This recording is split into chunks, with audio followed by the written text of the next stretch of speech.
What we're looking at here is a Shelterwood that's in its third growing season. So we're looking at about 2 1/3 year old, if you want to look at it that way, Shelterwood. One of the first things that I do want to point out is that, while we like the Shelterwood approach and while Shelterwood regeneration in hardwoods works really well, both experimentally and from an operational standpoint, you have to have oak in the overstory for this thing to work. So if you're starting off in a situation where you just don't have much oak, Shelterwood probably isn't your way to go if you want to regenerate oak. Now, you can regenerate pretty much anything you want using Shelterwood methodology. However, most people are interested in that oak component, and if you don't have it in your overstory, you're probably not gonna wind up having success trying to regenerate oak in those settings. What I want to point out here is this stand, you'll see a few more trees. The residual density is a little higher than it was in the stop we're going to go to here after this. But I do want to point out we're probably somewhere in the neighborhood, just me running a quick guesstimate in my head and kind of looking at overall basal area, looking at size and how many trees are left. I think we're probably somewhere around 60 square feet of basal area in this particular stand. So they cut it a little on the light side for basically insurance purposes. We have a lot of willow oak, we have some water oak, white oak, there's a little bit of nut-all oak in here, there's some swamp chestnut oak, there's probably 2 or 3 more. It was an oak site, it had oak in the overstory. They came in and they did a mid-story injection the year preceding coming in and doing the overstory harvesting that you're looking at here, from a residual tree standpoint, what's left. And I don't have numbers for this particular site with what they got back from a regeneration standpoint. But if you look, I mean, we have, in this particular case, I'm looking at a whole lot of willow oak. I'm looking at a whole lot of water oak as I walk through here. I haven't really run up anything from a calculated standpoint, but I would say that there's easily probably somewhere in the neighborhood of 12 to 1,500 oak seedlings per acre out here. You can't do that with artificial regeneration and be able to afford what you're doing. So this is kind of what we would expect to have. You're looking at a little bit taller seedlings than we might say cut the overstory with. A lot of these seedlings are in the 5 and 6 foot range. We're happy once they get to that 3 to 4 foot range with saying, okay, it's regenerate. If you have enough of them, it's ready to be the overstory cut off, and it's ready to consider that regeneration a success. So this is what a successful 2.5-year-old, if we want to call it that, 2 1/3-year-old Shelterwood looks like. Next, we're going to look at one that's a little bit older, that's in that 5-year range, and we'll talk about some numbers that I actually have for that particular site. An important thing to notice with this site and the next site is both of these were totally operational. These were not marked and cut from a perspective of we're going to come in here and do some sort of a study, for some sort of research project. These were purely operational, with following the correct procedures for shelterwooding, and this is the type of response they got. When you do it right, it works. What we are looking at here is a 5-year-old shelterwood cutting that was marked back originally, I guess I should say initially, to 50 square feet of basal area to the acre. This particular manager marked this stand back with the expectation that they could regenerate oak on this site. I believe the initial basal area came out to be 48 square feet, so they did really, really well. They got really close to their target basal area. Obviously, right now, from an oak standpoint, some of the overstory is blown down. That's one of the risks you do run in this particular type of treatment, where you're leaving larger woods-grown trees in an open setting, and you wind up running into problems with wind throw, in bottoms and things like that over time if you don't go back in and remove that overwood. So there is some damage out there from that. Operationally, normally you wouldn't see this particular stand left that long, because there's a lot of value in the overwood that you see out here, due to things like the white oak that you see right here laying on the ground.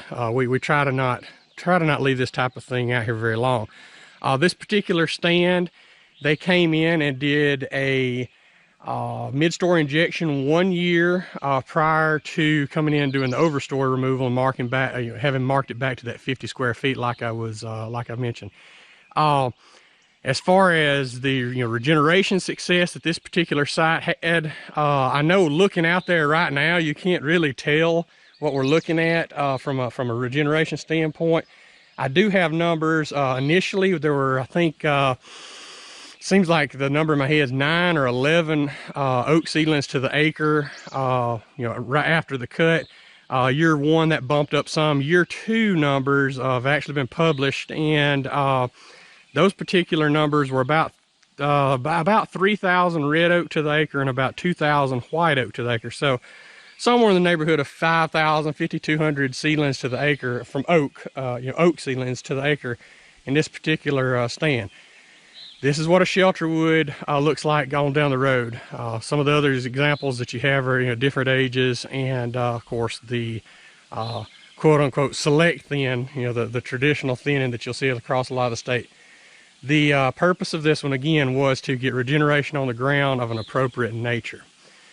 I am standing in what is our third designed Shelterwood in an oak bottom of the day. This one's obviously at a later stage, post overstory removal. What I wanted to kind of point out here was what happens if you let one of these cuts go. And as you can see, we're looking at a lot larger understory at this point, with our regeneration that came in post overstory removal. And what I want to point out here is some of the work that a guy by the name of Cody Rayner, who's a former master's student at MSU out of the forestry department, who now works with Mississippi Department of Wildlife, Fisheries, and Parks as a biologist. This is a study that he put in, and we've kind of carried. He carried it for the first I believe 2 years worth of data, and then we've carried it a little while longer than that, looking at kind of the regeneration response. Cody basically wound up with treatments in this particular stand type, spread out over 6 locations. This just happens to be one close to Starkville, of looking at different thinning regimes or different residual and densities of our overstory trees, different basal areas that he was targeting. And looking at the regeneration response as well as the growth in the trees, post cut. What he found, looking at, of course, a control area and the 30 basal area, 40 basal area, 50 basal area, 60 basal area, and a 70 basal area study treatment over these different study sites, is that the 50 basal area performed optimally as far as the regeneration response that came back. That's what the literature shows, and Cody pointed it out again with his research. At this point, it's kind of hard to see, and this particular block here in front of you happens to be a basal area of 40. There's also a 60 in the background over there, and a 30 here immediately to the side. Now I'll step to the side and show you kind of what we're looking at from an overstory standpoint. In the 60, in the 30, if you'll look out there, there's not a lot of residual trees. Now some of those have blown down. This is about a 10 or 11 year old study at this point. In this case, the 40 looks about like a 50 would. This happens to be kind of a little more dense on this side because the trees have grown over the last decade. But what Cody found early on is that 50 outperformed any of the other treatment areas. I came back in at year 6, and I'm going to talk a little bit about that data because this one was actually established not as a commercial Shelterwood operation, but as a research Shelterwood. I actually came back in year 6 and pulled data from this, and what you're looking out there are somewhere at year 6. Now, granted, we're 4 or 5 years past that at this point, but at year 6, you were looking in the neighborhood of about 6,000 oak seedlings to the acre. They're really hard to see, especially on the edges here where they kind of get shaded out due to the uncut overstory behind us. But we ran about 6,000 trees in the 50 square foot areas, and that dropped to about 4,500 trees to the acre. Now that's oak trees to the acre in the 40 basal area and in the 60 basal area. I'm going to walk around to the back side. I'm going to show you what a control area, the only difference between that control And our Shelterwood in this case is going to be that Cody came in and did that mid-story injection. Now, if you'll look, you don't see a lot of trees that would be, if you think 10 years ago, that would have been in the mid-story. You're starting to see some that you might call mid-story now, but he targeted those, took them out, and got that kind of regeneration back on the ground, which had this overstory been removed. It's not going to be in this case, it's a demo area now. Had it been removed, we would have seen some you know, an increase in recruitment upwards into the overstory camp, you know, becoming the new overstory, but into that position as an overstory canopy. Like I said, I'm going to walk around. I'm going to show you the control area to give you an idea of what, you know, each side looked like, you know, prior to cutting, and this is what we're looking at a decade later. This is the control area from the study I was talking about that Cody Rayner put in. If you'll notice, there's a totally different look to this stand, right? You see that mid-story that we were talking about over there, talking about trying to decrease some of that mid-story vegetation. In this particular case, we're looking at a lot of American hornbeam, hickory, pawpaw, winged elm, sugarberry, things like that.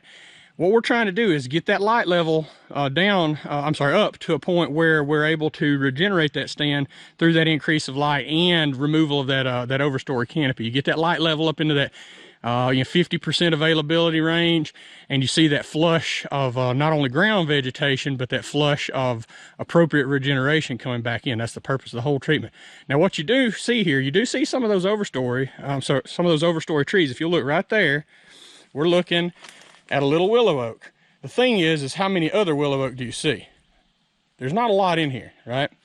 What we're looking at is pretty typical for a bottomland stand, where if you don't do something to that overstory, you don't have some sort of a disturbance, something that enables that stand to regenerate, you get an encroachment, I guess, from a species standpoint of those shade tolerant species that are able to regenerate under this particular type of light regime. The things like the elms, the hickories, some of those species that aren't necessarily commercially desirable. That, not saying that they have no value from a wildlife standpoint or as far as the ecosystem goes, but there's not a lot of value from a commercial forestry standpoint, and a lot of those don't have some of those wildlife foods that hunters and people like that are interested in hunting over. So this is just an idea of what the untreated area looks like. In these particular situations, or these plots, I guess I should say, in that particular study, I believe Cody started off with something like 40 trees to the acre in the regeneration size class. Now, well, at year 6, what we were looking at was somewhere in the neighborhood of about 30 to 40 trees to the acre of oak in that regeneration size class. So you don't do a lot to it. You have things like our little American hornbeam here. You have the hickory over here. You have the pawpaw. Those species are able to capitalize on that light if you do something to the overstory, and in the form of a clear cut or a really heavy thinning. If you don't do something to those species, you're going to typically see a huge influx of those species into the that are in the mid-story into the upper canopy, and your oak's still going to sit out there on the ground even if you do have some seedlings. It's just not going to be able to compete successfully. So that's the purpose of doing shelter woods. That's the end goal, is to get away from a stand that looks like this into something that is going to be regenerated with those more desirable species. All right. I know I told you after the last stop that we were going to wrap things up with just the 3 Shelterwood sites, but I thought I'd throw in a little bonus here, real quick stop. What you're looking at right here is what a Shelterwood cutting looks like post overstory removal. This particular site is one that a group of foresters marked. They were trying to mark it back to a 50 square foot area, a 50 basal area. And what happened, they overmarked a little. This site actually wound up at about 33, 34 square feet of basal area. It all comes down to the guy with the paint gun on his back, right? Well, even marked to that point, because they spread these trees around in the right fashion, and they left the right trees, the desirable status of those trees was undeniable with cherry bark and swamp chestnut oak and things like that. What they still were able to accomplish, even at that low of a density, was somewhere around 800 trees to the acre. So we're still looking at a substantial amount of trees sitting on the ground out there This particular site has been, they came back and removed the overwood, I believe 2 years ago. So you're looking at about 5 years post Shelterwood establishment. So that's what it's going to look like after. It has a a lot of similarities with the cutover that's grown up, but I can promise you there's 700-800 oak seedlings to the acre out there in that site. That's the purpose of doing these Shelterwoods. Well, hopefully, what I've shown you over the the last couple of days at this point with going to different sites are some of those differences that I was talking about. To begin with, between the amount of regeneration that you're actually able to get back in a Shelterwood type cutting versus the normal that we expect to get back through those diameter limit cuts, those select cuts, if you want to call them that. Typically what we find, I mean, every now and then, don't get me wrong, every now and then those diameter limit cuts will work from a regeneration standpoint. You're able to actually get some things back on the ground that are desirable. That's not that common. Typically we don't see a lot of success, and what we get are those over time, or those changes in species composition where we go back to a shade intolerant, or we transition into a shade tolerant species complex out there, and you get those species that aren't necessarily commercially viable for us from a forestry standpoint. When I've promoted, to a certain extent here, as you know, I've promoted that Shelterwood type cutting. One thing that I hope I haven't done is imply that it is an easy cut it, walk away kind of approach. It is more difficult, it is more complicated than just cutting something and walking away. With trying to do that prep work, a year out with the injection, and then determining what intensity of thinning or cutting back you want to do to establish that proper basal area target and get that regeneration coming back in the ground, and then coming back a year, 2 years, 3 years after that and removing some of that that residual overstory. So it's a multi-year approach.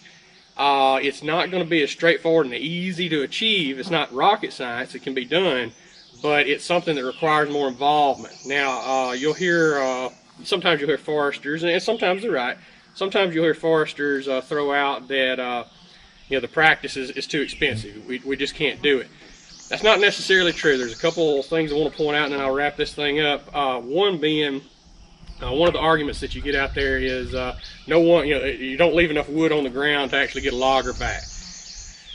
That may be true in some cases, especially in those situations where you don't have a lot of value to the residual trees, or in the situations where you actually cut, you overcut. You cut back to those, like the last site we looked at, those that low 30-ish basal area target, where they just cut too much wood, and it was kind of hard for them to actually get a logger to come back in and remove that overwood.